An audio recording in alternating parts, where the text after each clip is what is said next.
Hello world, it's Beth. Alrighty. So, okay, one, you see, okay, that way. No, that way. Mirrors confuse me.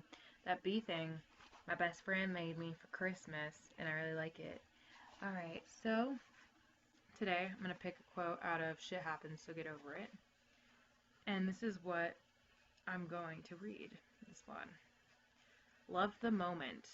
Flowers grow out of dark moments. That was said by Corita Kent. So, what that means to me, in my opinion, is love every moment because not don't just love the good ones. I'm not saying you have to love the bad ones, but the good and the bad ones make you grow. It's funny because literally I feel like everything I'm seeing and reading and experiencing right now makes me think about the balance of life. That is an example of the balance of life. You have to know and appreciate the good and the bad. Because without the bad, you wouldn't be who you are. Like, if you didn't have to learn, I don't know how I want to say this. Okay. So, for example, me. Um, I used to have my eating disorder, and if I had not gone through that, I would not be the person I am today. I've got my I am enough tattoo. Oh my god, I just don't even understand how to.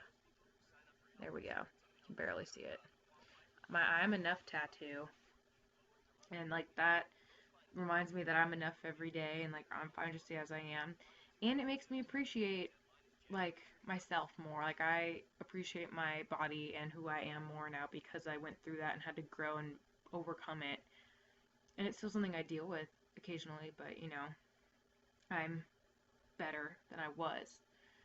And you have to, or like losing a friend or finding or getting broken up with or having your parents get divorced, like no, those aren't great moments, but they make you who you are and they define you. And everything defines us. We are affected by our environment. Like, that nature versus nurture argument? Like, yeah, okay, nature is, your genes, how you're born. So like I have blue eyes, when my hair's not dyed, I have brown hair. I'm white. That's my genes. I couldn't help that. Maybe I'll have diabetes someday because it's carried along in my family. I'm predisposed to possibly have diabetes. That is a nurture, or that's a nature thing. Nurture now, for example, since I'm predisposed to have diabetes, since all my grandparents have it. If I ate a shit ton of candy all the time, I could get diabetes like at 20, or not 20, but you know what I mean, like earlier. Whereas if I eat healthier foods and make better choices, I might prolong diabetes until I'm older, like 70 or 80. That is nurture. Nurture is when you grow up, like how things affect you. Like, for example, were your parents loving you? Did they hug you a lot? If they hugged you, you're probably going to be more loving. And if they didn't hug you, you're probably going to be kind of a jaded child. Um, Having pets, like, it lets you, like, hug them and stuff. And just there's so many things that affect how you grow up and who you are and what sorts of things affect you. For example, I love my dad to death. Like, I love him. But he used to yell at me and my brother, and now, like, automatically when someone raises my voice, specifically men, like, if they raise their voice at me, like, I cry or I feel really anxious.